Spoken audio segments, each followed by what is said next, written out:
반가. 안녕하세요. 여다나 200선 박용덕입니다.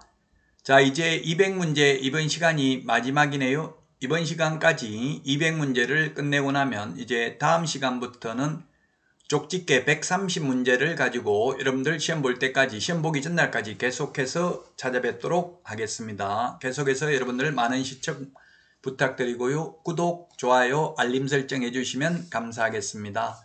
자, 그러면 196번 문제 살펴보도록 하겠습니다. 협동조합 기본법에 의한 협동조합, 사회적 협동조합은 제외한 협동조합하고 농업협동조합법에 의한 지역농협 설명한 것으로 타당하지 않는 것입니다. 자, 1번 갑과 을은 중개업을 하고자 하는 경우에 인장 등록해야 된다. 예, 특수법인도 인장 등록해야 됩니다. 그러나 일반 법인은 책임자를 공인중개사로 두어야 하지만 특수법인은 책임자가 공인중개사일 필요 없습니다. 1번 맞죠? 2번 일반 법인은 2억 원 이상 보정 설정해야 되고 지역농협은 1,000만 원 이상 설정하면 됩니다. 지역농협은 특수법인이고 농업협동조합법에 의한 지역농협은 특수법인이고 협동조합 기본법에 의한 협동조합은 일반 법인이라는 걸 기억해야 되겠죠. 그 다음에 3번 일반 법인은 경업할 수 있지만 법 14조의 업무를, 그 다음에 지역농협인 특수법인은 특별법에서 정하고 있는 업무만 할 수 있고 경공매 매수신청 대리 등은 할 수 없습니다. 4번이 틀렸네요. 특수법인은 등록 기준을 적용하지 않기 때문에 자본금 5천만 원 이상이어야 한다는 규정 적용받지 않습니다. 자본금이 얼마이든지 상관없습니다. 그래서 4번이 틀린 정답이 되겠습니다. 자본금 등록 기준을 적용하지 않습니다. 5번 특수법인은 법정 중개사물 매매 교환 임대차 권리의 득실 변경에 관한 행위를 알선할 수 있지만 지역농협인 특수법인은 농지 매매 임대차 교환 중개를 할 수 있다라고 농업협동조합법에서 규정하고 있습니다. 자, 다음은 197번입니다. 토지거래 허가 절차에 대해서 틀린 것입니다. 허가구역이 둘 이상의 시, 군, 구를 관할 구역에 걸쳐 있다. 1번 국토부 장관이 지정해야 된다 했는데 국토부 장관에게 제출해야 된다 했는데 허가받으려는 자는 허가신청서에 계약 내용과 그 토지의 이용계획, 취득자금조달계획 등을 적어서 허가관청인 시장, 군수구청장에게 제출을 해야 됩니다. 그래서 이게 감정평가사 시험에도 출제된 적이 있는데요. 허가구역 지정권자는 국토부 장관 또는 시도지사고 허가권자는 시장, 군수구청장입니다. 허가신청서는 허가권자에게 제출해야 되죠. 그래서 1번이 틀렸습니다. 2번 허가권자는 허가신청을 받으면 15일 이내 허가 또는 불허가 처분을 하고 허가증을 발급하거나 불허가 처분 사유를 서면으로 통지해야 됩니다. 15일이라고 해도 되고요. 또는 민원 처리에 관한 법률에 따르면 민원 처리 기간 내에 이렇게 해도 됩니다. 자, 그 다음에 선매 협의 절차가 진행 중인 경우에는 15일 이내에 그 사실을 신청인에게 알려야 되고요. 그리고 15일 이내 허가증을 발급 또는 불허가 처분 사유를 통지하지 않는 경우 그 기간이 끝난 다음 날, 즉 16일 되는 날 허가가 있는 것으로 봅니다. 5번 허가받지 아니하고 체결한 토지거래계약은 효력이 발생하지 않습니다. 무효입니다. 허가를 안 받으면. 신고는 무효는 아니죠. 과태료만 받으면 되겠죠.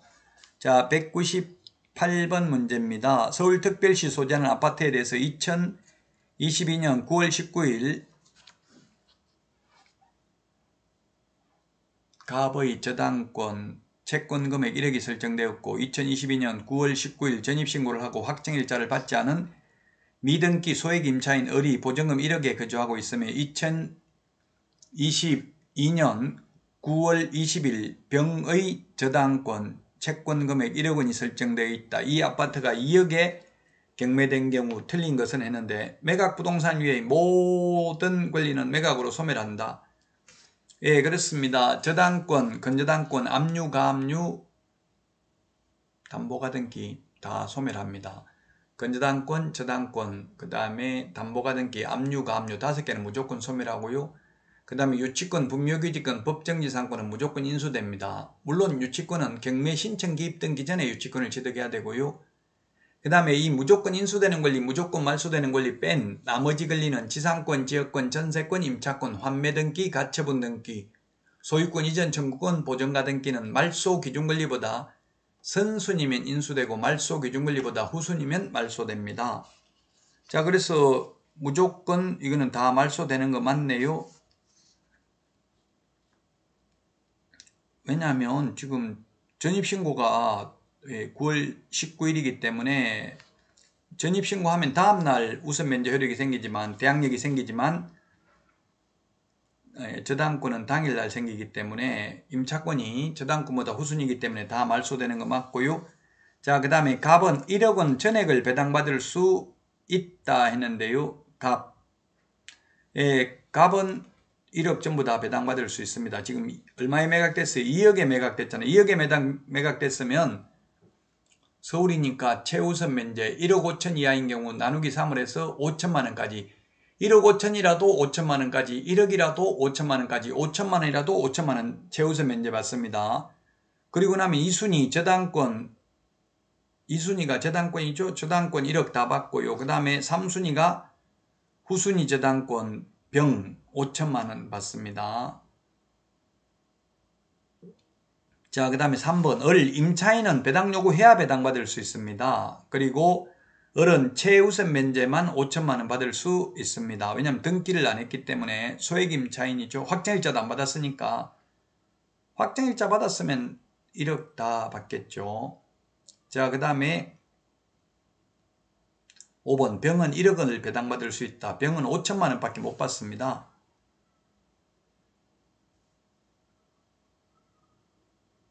병은 5천만 원밖에 못 받는다. 왜냐하면 최우선 면제 주택 임차인이 최우선 면제 받아갔기 때문에 따라서 5번이 정답이 되겠습니다. 여기 좀 어려운데 어렵다는 것은 시험에 잘 안 나온다는 이야기입니다. 그래서 이건 몰라도 너무 심려치 마시기 바랍니다. 1억이 아니고 5천만 원입니다. 2억 가지고 최우선 면제 주택을 먼저 해줘야 되니까요. 5천만 원 해주고 나면 남는 돈 1억 5천이니까 선순위 저당권 1억 받아가고요. 그 다음에 후순위 저당권은 5천만 원밖에 못 받습니다.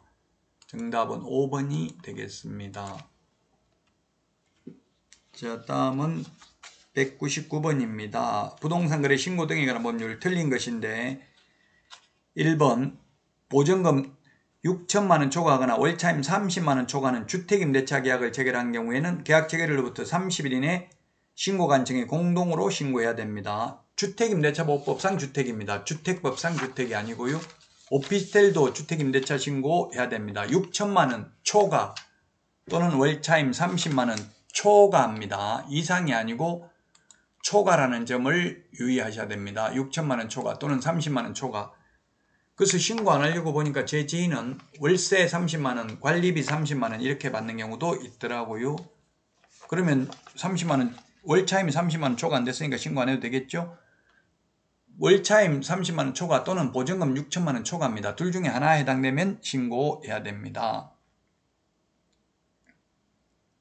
자, 그 다음에 2번 거래 당사자는 부동산 거래 신고 후 해당 거래 계약이 무효, 취소, 해제된 경우에는 해제 등이 확정된 날로부터 30일 이내 공동으로 신고해야 됩니다. 안 하면 500만 원 이하의 과태료입니다. 자, 그 다음에 3번에 계약 체결되지 않았음에도 불구하고 부동산 거래 신고를 하거나 해제 등이 되지 아니하였음에도 불구하고 거짓으로 해제 신고하면 포상금 지급 대상이 되겠습니다. 3천만 원 이하의 과태료입니다. 맞습니다. 5번 개업공개사가 부동산 거래 신고를 한 후에 해제 등이 된 경우 개업공개사가 해제 신고할 수 있을 뿐이지 할 의무는 없습니다. 해제 신고 의무는 거래 당사자에게만 있고 해제 신고 안 하면 거래 당사자만 처벌받습니다. 5번 계약 체결하지 아니하였음에도 불구하고 거짓으로 부동산 거래 신고를 한 행위를 한 자는 100분 5 과태료 부과한다. 계약 체결하지 아니하였음에도 불구하고 거짓 신고하면 계약을 체결 안 했는데 거래 금액의 5% 모르잖아요. 계약을 안 했으니까 그래서 요건 3천만 원 이하가 되고요. 계약 체결하고 거짓 신고하면 5% 이하 과태료 맞습니다. 따라서 5번이 정답이 되겠습니다. 자, 이제 200문제 마지막 문제네요. 강제 경매에 대해서 올바른 것은 했는데 1번 매각 결정기일은 매각기일로부터 2주가 아니라 1주 이내로 정해야 됩니다. 기출문제입니다. 경매는 기출문제 위주로 보시면 됩니다. 2번 차순위 매수신고는 그 신고액이 최고가 매수신고액에서 그 보증금을 뺀 금액을 넘는 때에만 할 수 있습니다. 넘지 않는 때에만 할 수 있다. X로 출제된 적도 있습니다.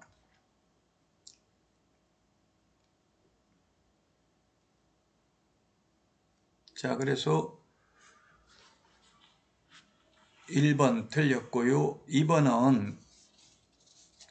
2번도 틀렸죠. 차순위 매수신고는 그 10%가 아니라 최저 매각 가격의 10%입니다. 또는 보증금입니다. 보증금을 뺀 금액을 넘는 때만 할 수 있습니다. 예를 들어서 최저 매각 가격이 2억인데 2억 5천을 써냈습니다. 1등 하려고. 그러면 2억 5천을 써내지만 자기가 써낸 금액의 10%를 내는 게 아니라 최저 매각 가격 2천만 원을 냅니다. 그래 놓고 보증금만 내놓고 잔금을 안 내면 재매각을 해야 되는데 만약 차순위 매수 신고를 하려면 2억 3천만 원보다 높게 써내야 되겠죠. 그 보증금입니다. 써낸 금액의 10%가 아니라 보증금이라고요. 보증금은 최저 매각 가격의 10%니까 틀렸고 3번 항고 보증금은 매각 대금의 10%입니다.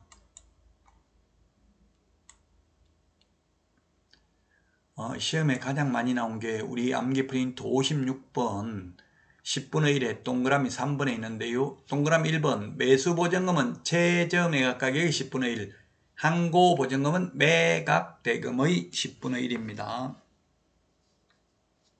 그래서 3번이 맞고요. 4번은 매각 방식은 3가지 방식입니다. 2가지가 아니고 3가지입니다. 기간 입찰, 그 다음에 호가 경매 2가지만 있는 게 아니라 기일 입찰도 있습니다. 2가지라고 해서 X고요.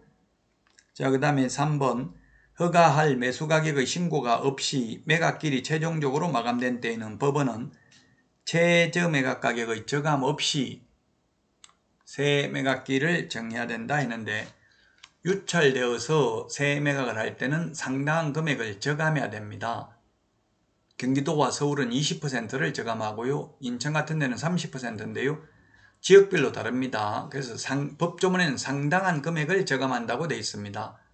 만약에 서울에서 1억이면 유찰되면 그 다음에는 8천만 원부터 시작하고 또 유찰되면 6천만 원부터 시작하는 게 아니라 8천만 원에서 20%를 깎아주니까 8864, 6,400만 원부터 시작합니다.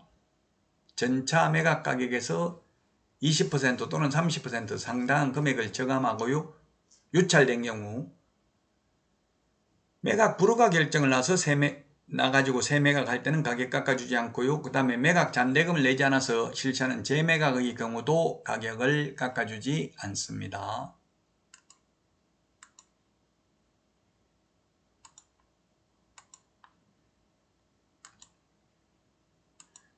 자, 여기까지 해서 전부 다 200문제를 모두 다 끝냈습니다. 여러분 진심으로 합격을 기원하고요.